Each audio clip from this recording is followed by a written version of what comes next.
Quero convidar os seguidores aqui do nosso canal 30 Minutos com o Diego Pereira.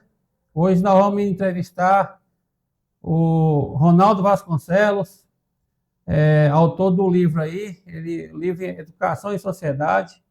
Ele vai falar um pouco da história do livro. E, Ronaldo, já começa com a primeira pergunta aqui. Conta para nós como é que foi a sua trajetória acadêmica, profissional. Conta um pouco aí mais sobre a sua caminhada na educação. Fica à vontade. Olha, Diego, primeiramente gostaria de agradecer a você pela oportunidade, né, de estar aqui hoje, podendo mostrar um pouco do meu trabalho e apresentar o meu livro, né, para o pessoal aí que te segue, né, e parabenizá-lo também, por saber que agora você é um comunicador das mídias sociais, né, trabalho muito bom, muito bem desenvolvido. Eu já venho acompanhando, né, os seus vídeos aí no YouTube e realmente está tendo uma boa aceitação. Então, muito obrigado pela oportunidade de estar aqui hoje. Ronaldo, Pois é, tenta chegar mais o áudio melhorar um pouco. a minha caminhada na educação, ela começou Melhorou. A minha caminhada na educação começou em 2010, quando eu ingressei no IFTO como servidor público.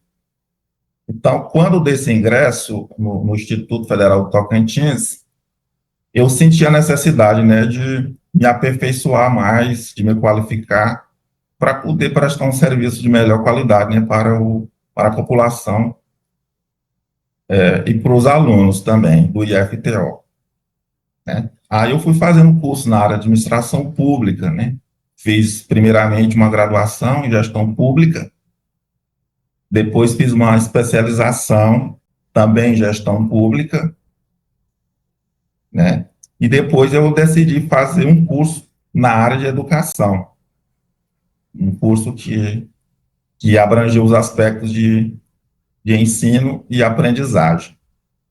Então, foi aí que surgiu a ideia do livro, a partir desse momento. Como estava na pandemia, houve uma paralisação dos serviços presenciais, né? Então, eu resolvi fazer esse curso aproveitando esse tempo.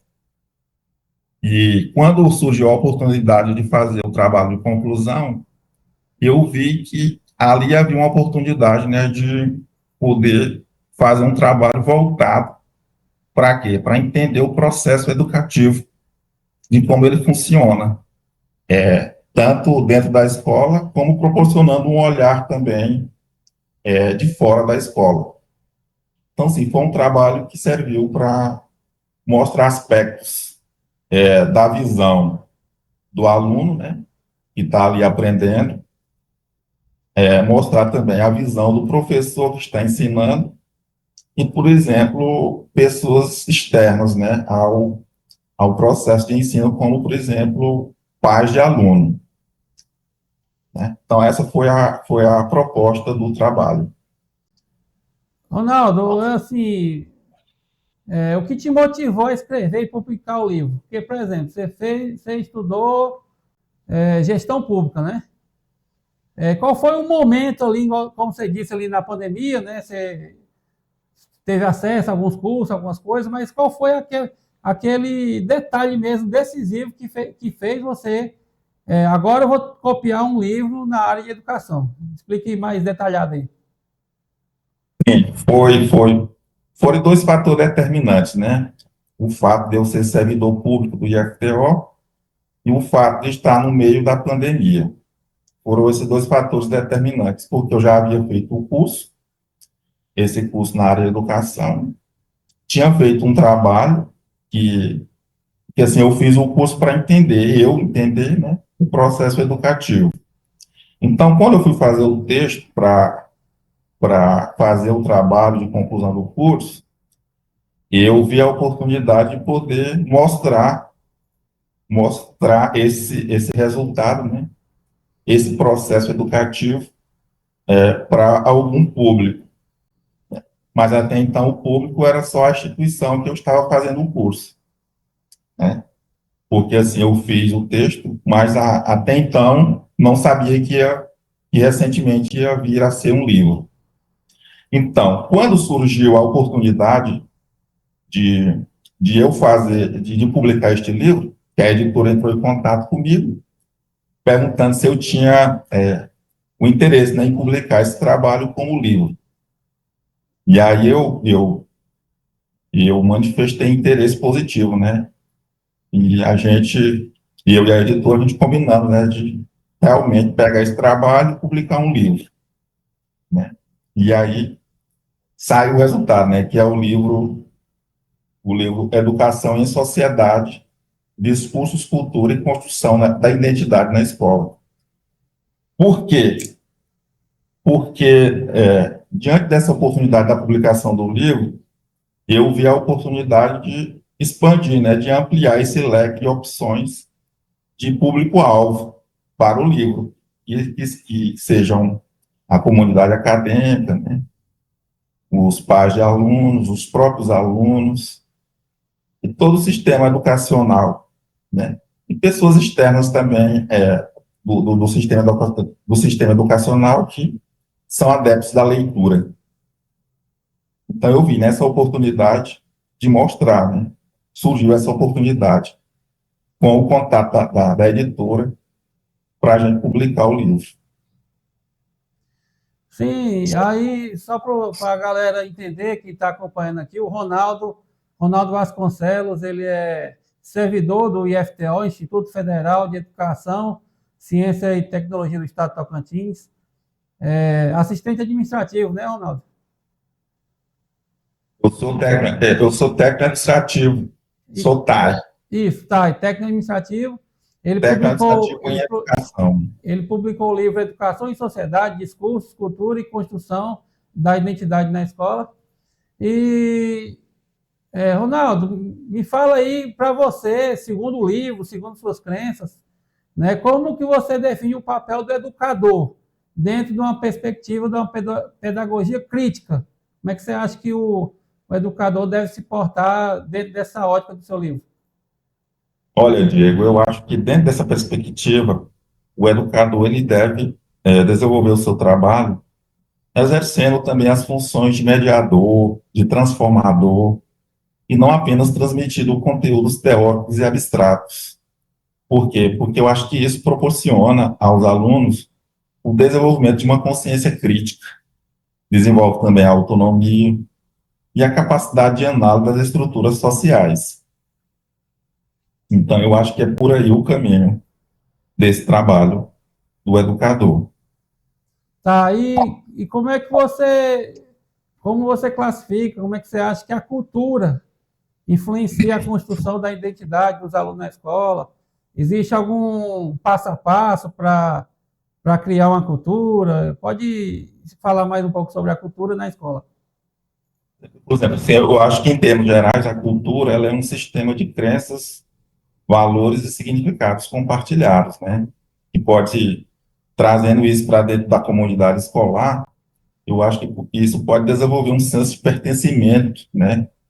No estudante, no aluno e também nos próprios educadores.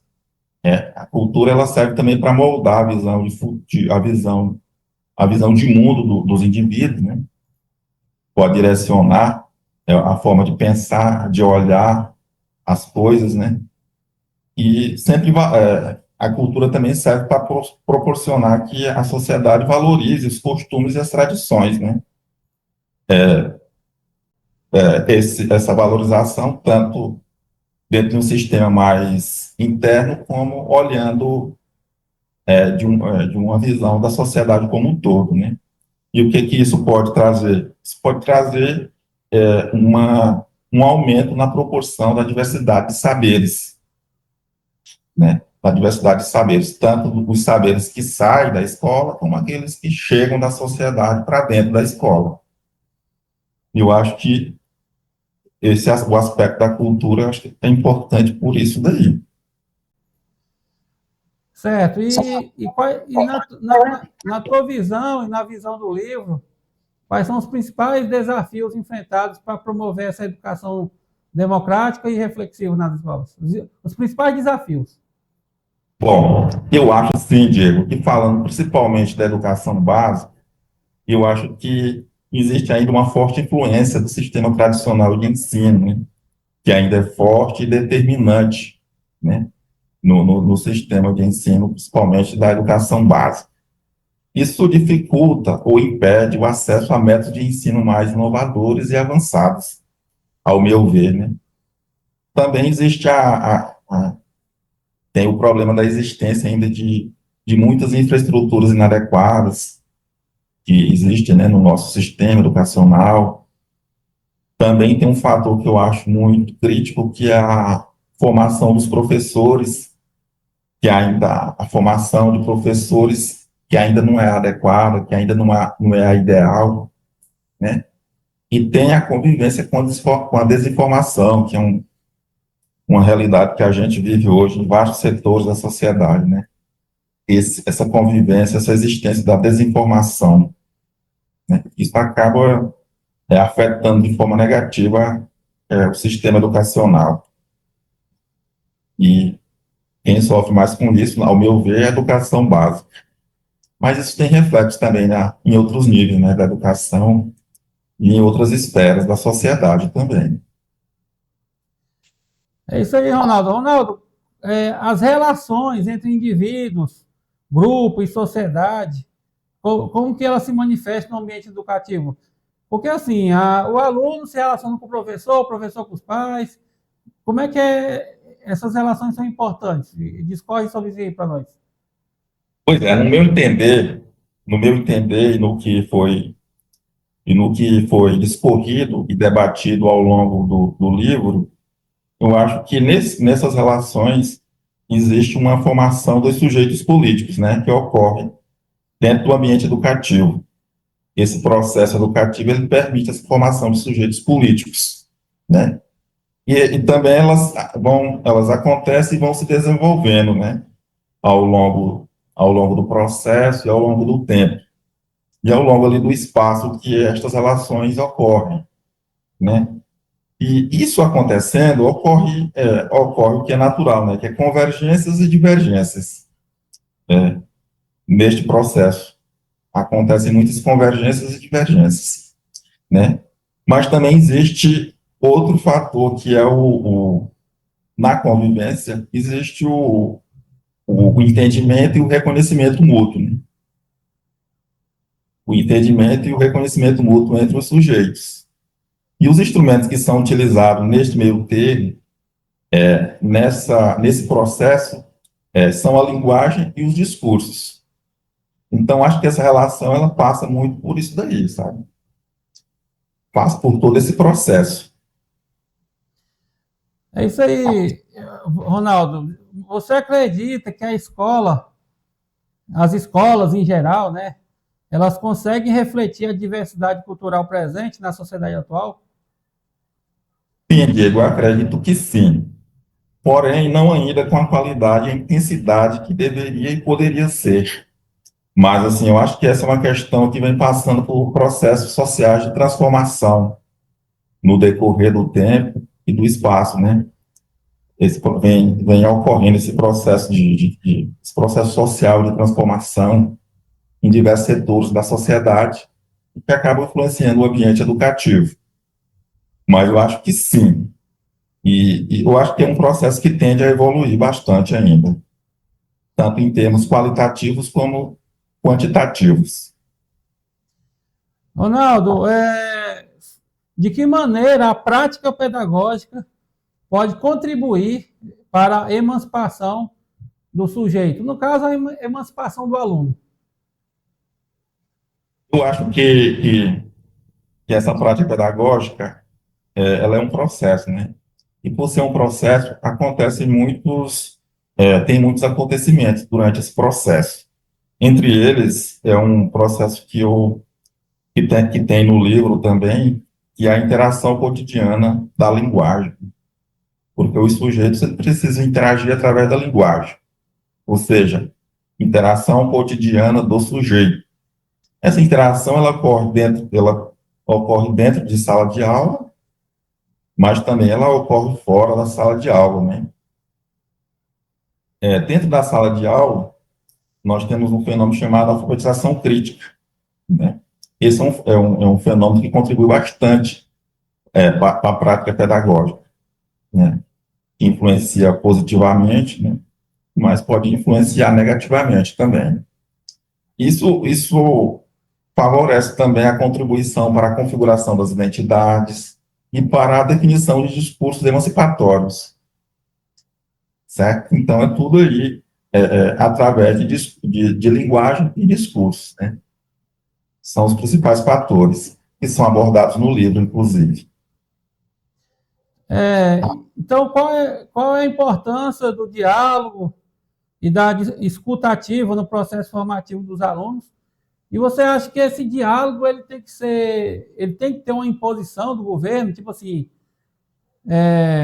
o diálogo tem que caminhar nesse sentido, para que haja um processo formativo. Como é que você pensa nesse sentido aí? Não, eu acho que o papel do governo é trabalhar no sentido de, de elaborar legislações que sejam justas e adequadas, né, para o processo educativo. Mas eu não acho que deva ter imposição dos governos, né? Até porque eu acho que esses dois fatores, o diálogo e a escutativa, eles são dois fatores que favorecem a interculturalidade, né? Que favorece, se for bem utilizado, favorece o respeito às diferenças, o combate à discriminação e ajuda a criar vínculos de pertencimento. Então, nesse processo, eu acho que o papel do governo é entrar com um apoio de legislações que sejam justas e adequadas, né, para esse processo formativo, né? Por quê? Porque, a ter legislações, as manifestações dos atores sociais da educação, eles vão ter oportunidade de promover uma educação mais crítica e inclusiva, né? Sem tanta interferência, sem tanta imposição, né? Eu acho que esse aí é o fator importante, né?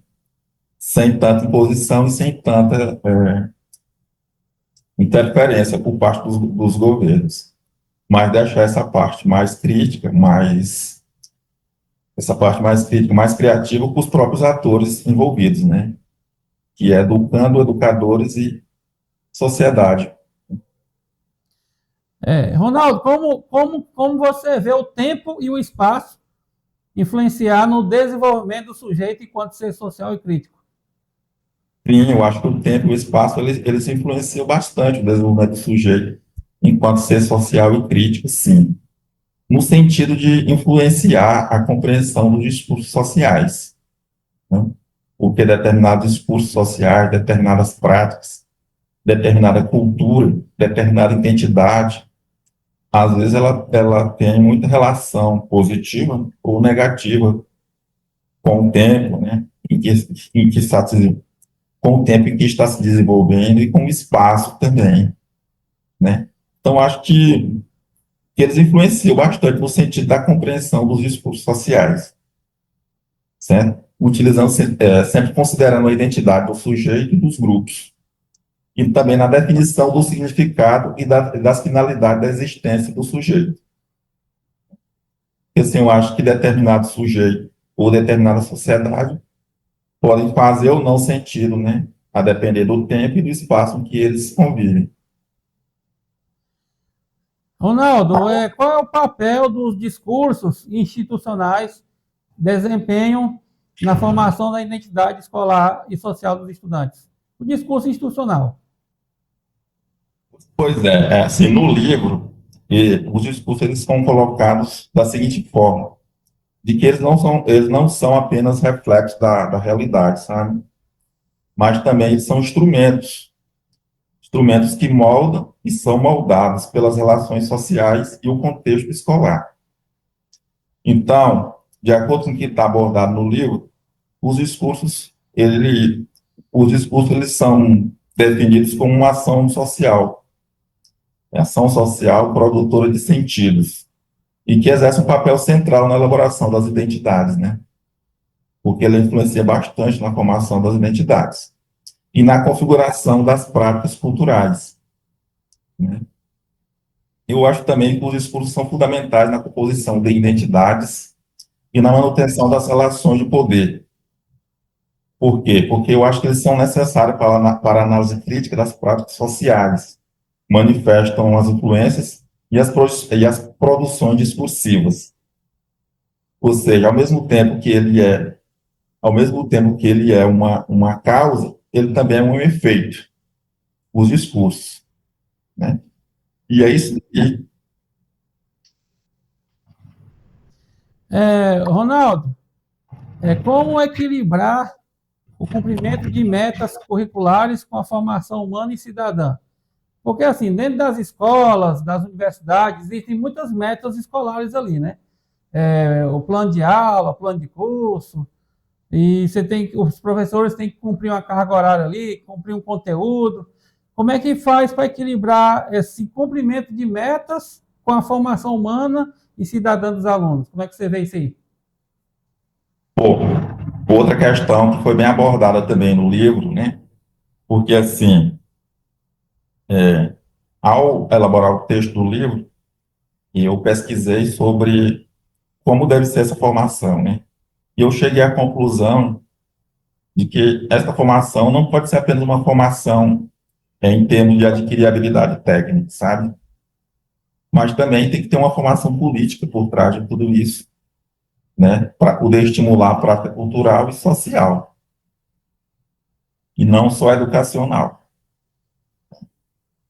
Não só fornecer aspectos técnicos, conhecimentos técnicos, habilidades teóricas, mas também fornecer uma visão social e cultural que são necessárias nas práticas cotidianas de cada indivíduo, tanto ele como aluno, como cidadão.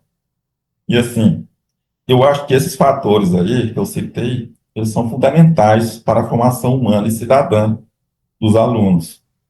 Por quê? Porque eles sugerem que a educação não deve ela deve ir além da formação técnica, sabe? Ela deve promover o desenvolvimento integral do aluno, tanto dentro como fora do ambiente escolar. Ela deve proporcionar reflexão crítica, o respeito à diversidade, né? O respeito à diversidade, que é um olhar tanto interno como externo ao ambiente escolar. E o que mais? Outro fator importante também que eu acho nesse assunto aí é a interdisciplinaridade, né? Porque a interdisciplinaridade, ela considera temas diversos, né? E ao considerar temas diversos, ela pode formar indivíduos conscientes de seus direitos e deveres, como, por exemplo, olhando o aluno, poder olhar, um exemplo, né? Poder olhar, ter um olhar para as legislações, né? Para o sistema jurídico do país, né? E não só ficar focado nos aspectos técnicos da sua formação. Por quê? Porque isso aí, colocado em sociedade, pode contribuir para a comunidade mais justa e democrática, no meu entender, que como eu coloquei lá no livro. Ronaldo, em que medida as políticas públicas educacionais impactam a autonomia ali do educador e do aluno? Como é que você vê aí que as políticas públicas elas podem impactar a autonomia ali do educador e do aluno? Eu acho, sim, que é um tema muito importante, porque eu acho que as políticas públicas educacionais, elas impactam, sim, na autonomia do educador e do estudante. E eu acho que esse impacto ele é de forma abrangente, abrangente no sentido de restringir, né, como de expandir essa autonomia. Como, por exemplo, um aspecto dessa expansão ou restrição é a participação docente. A participação docente na formulação dessas políticas públicas pode favorecer, né, a autonomia. Por outro lado, eu acho que a não participação na formulação pode comprometer essa autonomia, né? Tanto a autonomia, tanto a autonomia individual como a autonomia da comunidade escolar. Que aí a gente trata, né, indivíduo e grupos também, em todo o texto do livro. Ronaldo, quais são as estratégias que você considera eficazes para aproximar teoria e prática na educação? Olha, Diego, eu acho que existem estratégias pouco eficazes que são pouco eficazes que estão sendo utilizadas hoje, né? Mas, assim, ao meu entender, eu considero como eficazes para esta aproximação, por exemplo, a adoção de metodologias ativas, adoção de metodologias ativas, a contextualização dos conteúdos, né? Contextualização dos conteúdos, eu acho que é poder abordar temas que estão acontecendo, né, no momento, no espaço, para poder servir como instrumento de ensino. E também a promoção de experiências reais, né? Porque eu acho que utilizando esses instrumentos e essas ferramentas pode dar mais protagonismo para o aluno no processo de aprendizagem. Ao meu entender, é isso. Certo. Como é que você vê as manifestações culturais locais? Como é que essas manifestações podem ser incorporadas de forma significativa nas práticas pedagógicas? Eu acho que isso daí pode ser através da implantação de projetos interdisciplinares, desenvolvendo atividades práticas e estimulando o diálogo constante, que pode proporcionar o fortalecimento do senso de pertencimento dos alunos e o enriquecimento do processo de aprendizagem. Esses projetos aí, ao meu entender, pode ser projetos de feiras culturais, por exemplo, aulas práticas e visitas de campo, e pesquisa e debate. Eu acho que este último fator aí, eu acho que ele é um pouco utilizado ainda hoje no nosso sistema de ensino, principalmente da educação básica, né? Promover, né, pesquisas e debates com assuntos e problemas e temas que ocorrem na sociedade hoje em dia, como, por exemplo, debates sobre as legislações, tanto em nível municipal, como estadual, como federal, para que os alunos possam desenvolver, né, é, trabalhos acadêmicos e até soluções práticas na sua vivência cotidiana como estudante. Ronaldo, que tipo de futuro a educação crítica pretende construir para a sociedade? Você acha que a educação crítica ela está de fácil implantação? Está difícil? Quais são os desafios? O que você vê para o futuro aí da educação crítica? Olha, eu acho que a forma como é posta a educação hoje, no nosso sistema de ensino, ela exige ainda um pouco mais de criticidade, sabe?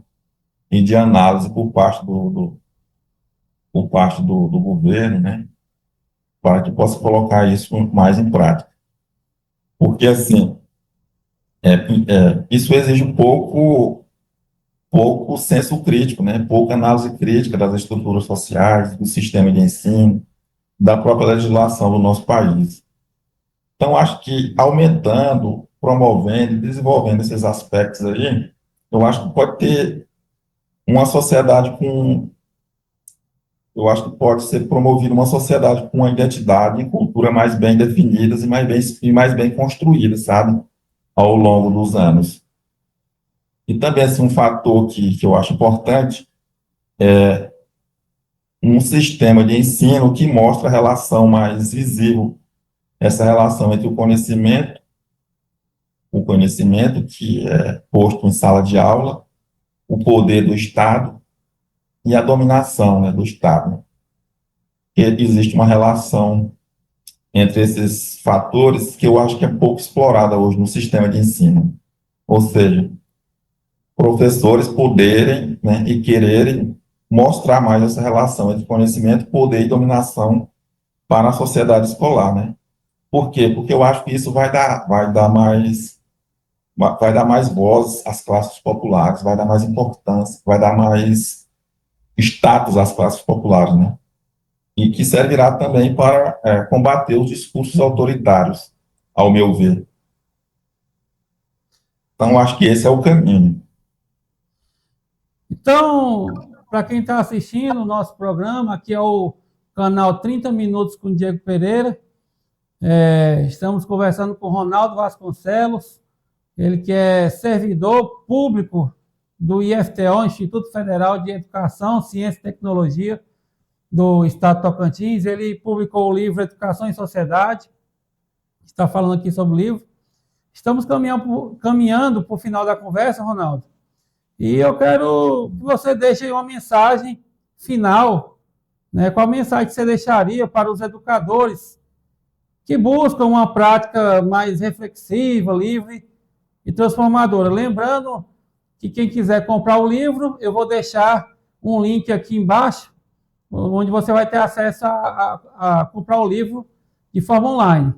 Mas, Ronaldo, qual é a mensagem final que você deixaria para os educadores que buscam uma prática mais reflexiva, livre e transformadora? Fica à vontade.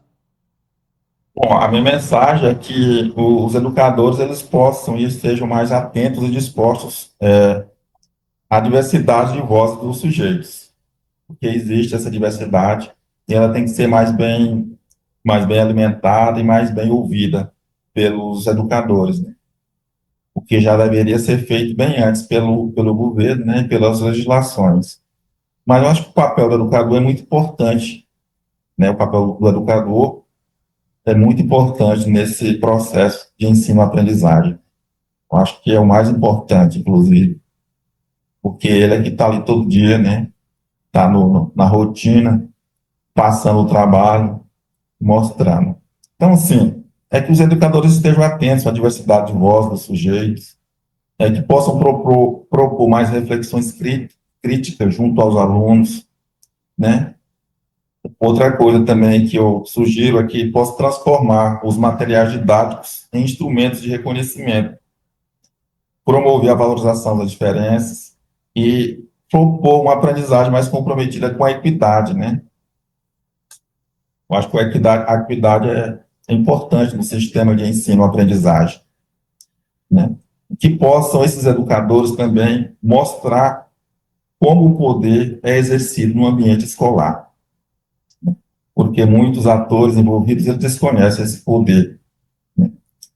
E outro fator que eu sugiro para os educadores é que eles considerem que a sua realidade presente quase sempre ela está afastada, está separada da realidade presente do aluno.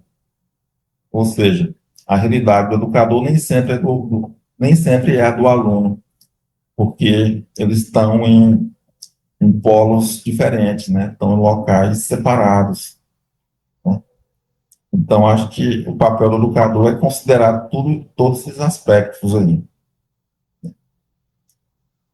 Considerar a situação atual, né? Situação atual e do educando e respeitá-lo, né? Até mesmo para que ele possa projetar o futuro que ele deseja para si mesmo e para a sociedade em que ele vive. Então tá aí. Essa é a minha mensagem, Diego. Tivemos a conversa aqui com o Ronaldo Vasconcelos. Ronaldo, parabéns pela iniciativa de ter publicado o livro aí, porque quando você tem uma ideia, quer colocar ela em ação, uma das formas é publicar o livro, né, e fazer a divulgação, como você bem fez aqui nessa conversa. Então, agradecer a todos que ficaram aqui até o final, ouvindo essa conversa, e até a próxima. Obrigado, tchau. Muito obrigado pela oportunidade, Diego. Um abraço.